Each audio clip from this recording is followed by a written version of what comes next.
ফুল মালা বালির সমস্ত আয়োজন হয়ে গিয়েছিল গোপনে। রাতের অন্ধকারে শ্মশানে বলি দেবে মেয়েকে, এমনই পরিকল্পনা ছিল ইব্রাহিমের।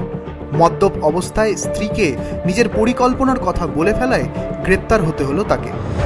আর্থিক সমস্যা, তার সঙ্গে পারিবারিক অশান্তি, রাতারাতি বড়লোক হতে নিজের মেয়েকেই শ্মশানে বলি দেওয়ার পরিকল্পনা করেন ভাতারের বাসিন্দা শেখ ইব্রাহিম।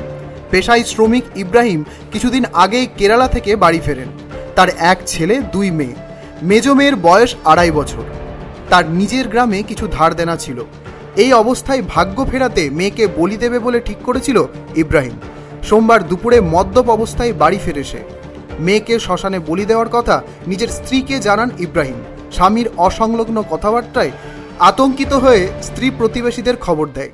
না, এখন তোমার ঘর যাওয়া হবে না, বলছে তুমি পোস্টিং এ ঘর যাবে, আমার খুব জরুরি কাজ আছে, এই একে বাচ্চাটাকে নিয়ে আমার খুব জরুরি কাজ আছে, ওকে কাজ ছাড়বো, কাজ সেরে আমার ঘরে যাবো, আমার ঘরে চাদর চাপাবো, চাদর চাপিয়ে ঘর আসবো, তখন তুমি পোস্টিং ঘর যাবে।